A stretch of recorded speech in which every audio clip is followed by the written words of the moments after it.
Bismillahirrahmanirrahim. Assalamualaikum warahmatullahi wabarakatuh. Alhamdulillah rabbil alamin. Allahumma salli ala sayyidina Muhammad wa ala ali sayyidina Muhammad. Menyambungi daripada pembahasan kita tentang sifat wahdaniyat, karena di video sebelumnya itu terpotong karena memori penuh. Jadi menyambungi daripada pembahasan tentang sifat wahdaniyat, yang mana terakhir kita membahas bahwasanya mengamalkan daripada sifat wahdaniyat itu yaitu dengan memandang dengan pandangan hati kita akan af'al atau perbuatan Allah dalam segala kejadian di alam semesta ini, sehingga apapun yang terjadi, baik itu kejadian yang baik ataupun buruk, hati kita, keyakinan kita atau i'tiqad kita tetap meyakini semua adalah perbuatan Allah. Semua sudah menjadi kehendak dari Allah Subhanahu wa taala. Akan tetapi bukan berarti ketika kita melihat akan suatu perbuatan yang mendatangkan kemurkaan Allah, semisal meninggalkan kewajiban perintah salat, apakah kita katakan bahwa aku tinggalkan salat ini sudah kehendak Allah, aku bermaksiat ini adalah perbuatan Allah? Tentu ini perkataan adalah perkataan yang su'ul adab, perkataan yang menunjukkan akhlak tidak baik kepada Allah Subhanahu wa taala. Kenapa mengatakan aku bermaksiat ini perbuatan Allah? Itu dizahirkan adalah su'ul adab kepada Allah. Karena Allah Subhanahu wa taala berfirman dalam Al-Qur'an, "Wa ma asabaka min hasanatin faminallah, wa ma asabaka min sayyi'atin famin nafsik." Dan apa-apa sesuatu yang terjadi daripada kejadian-kejadian kebaikan, seperti kita dapat mengerjakan ibadat, kita dapat mengerjakan ketaatan ataupun kebaikan-kebaikan yang lain, maka kembalikan itu semua kepada Allah Subhanahu wa taala.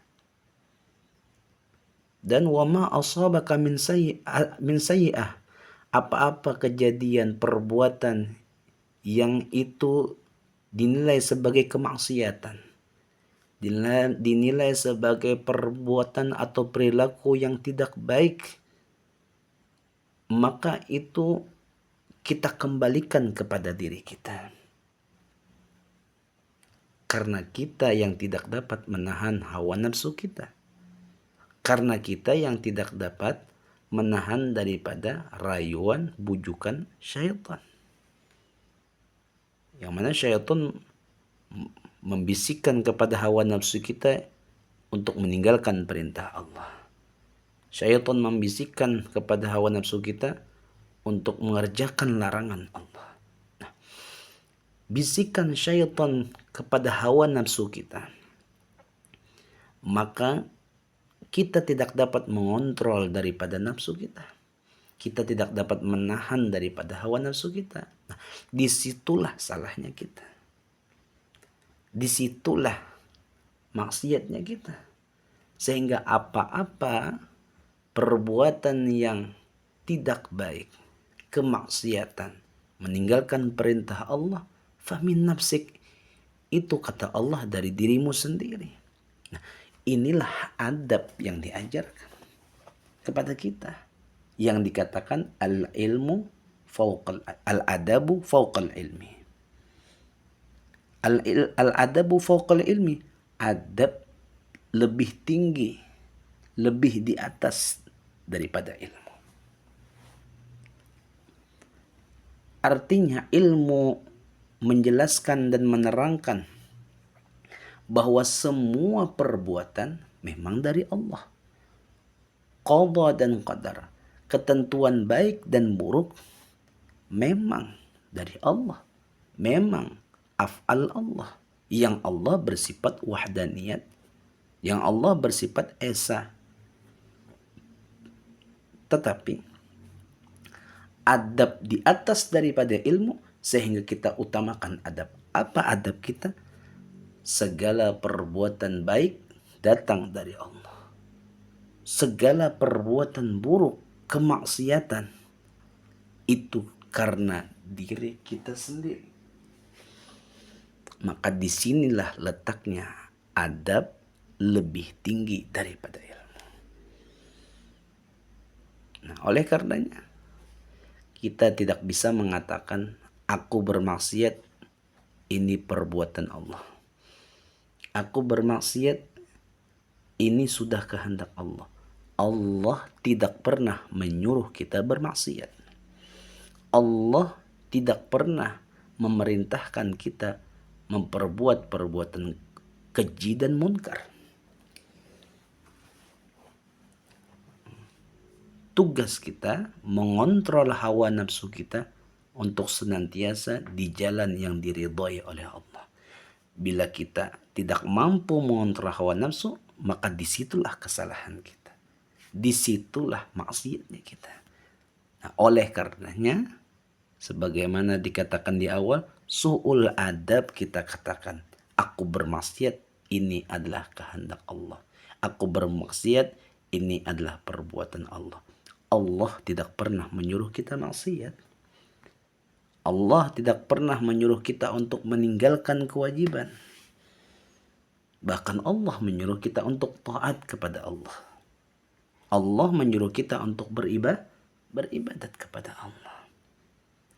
Maka apabila menyalahi daripada kaidah bahwa Allah memerintahkan kebaikan dan Allah menyuruh meninggalkan kemungkaran, maka kita yang mengerjakan kemungkaran, kita sendiri yang salah.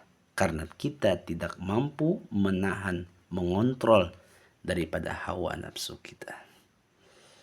Nah, oleh karenanya kita utamakan adab. Kita utamakan ketika kita berbuat ketaatan, ketika kita berbuat kebaikan, kembalikan bahwa kebaikan, ketaatan, ibadat yang kita kerjakan ini semata-mata adalah pertolongan dari Allah Subhanahu wa taala.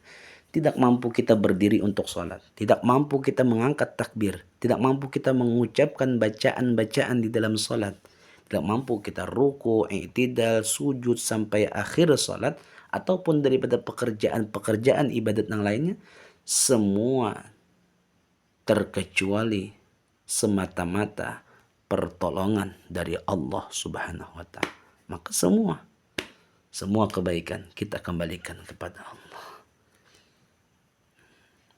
Dan adab ketika kita maksiat, ketika kita mengerjakan suatu pekerjaan yang dilarang oleh Allah, atau kita meninggalkan kewajiban dari Allah, maka katakan, itu dari diriku sendiri. Itu dari kita sendiri. Kita yang tidak bisa mengontrol hawa nafsu, kita yang tidak mampu untuk menahan hawa nafsu, kita yang salah sehingga terjerumus dalam perbuatan maksiat. Kita yang salah.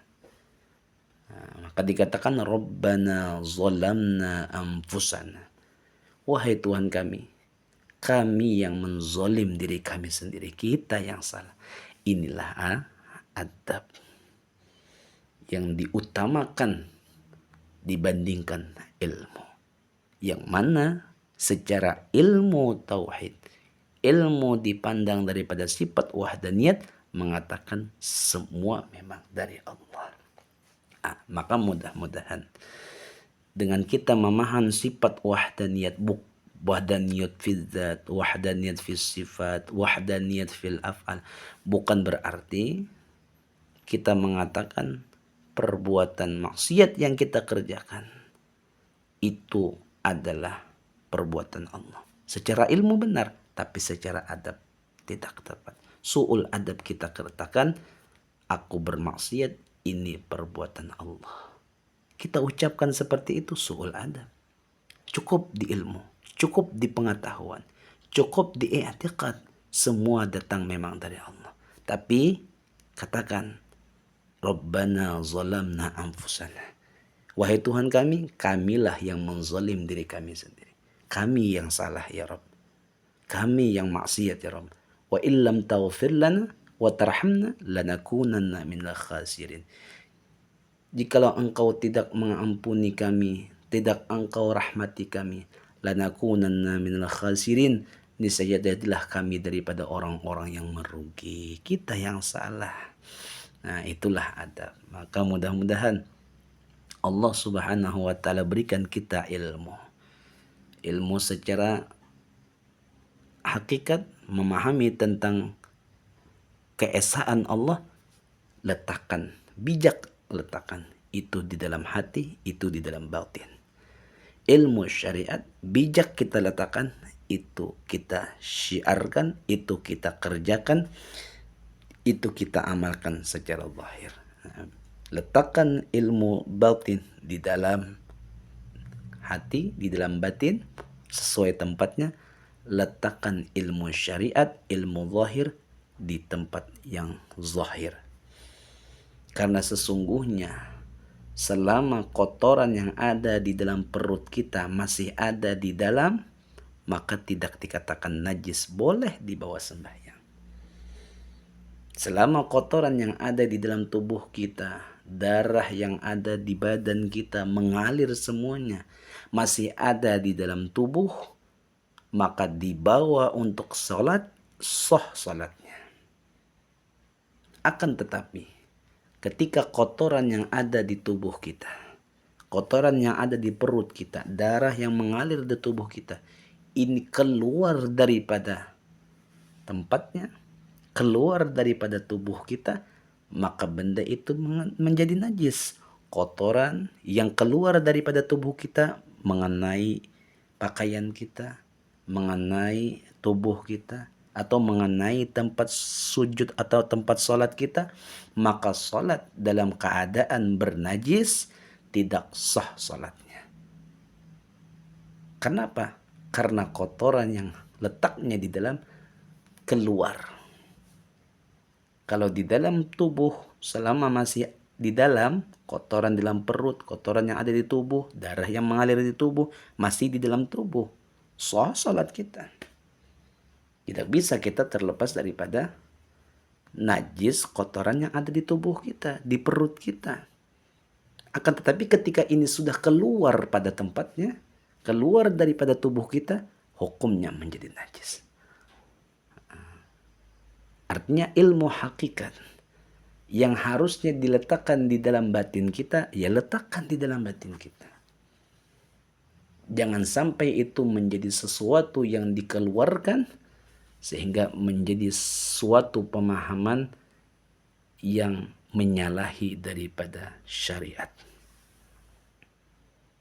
Nah, semoga dapat dipahami. Bijaklah kita menuntut ilmu, bijaklah kita meletakkan ilmu. Ilmu batin, ilmu hakikat letakkan di dalam hati. Letakkan di i'tiqad, letakkan di keyakinan. Ilmu syariat, maka kerjakanlah secara syariat, kerjakanlah secara zahir. Mudah-mudahan dapat dipahami sehingga kita dapat beramal dengan sebenar-benar amalan. Dan mudah-mudahan mendapatkan ilmu yang manfaat sehingga kita dapat mengamalkannya baik secara zahir ataupun secara batinnya. Salah khilaf ampun maaf, semoga ada manfaatnya. Akhir kalam, summa assalamualaikum warahmatullahi wabarakatuh.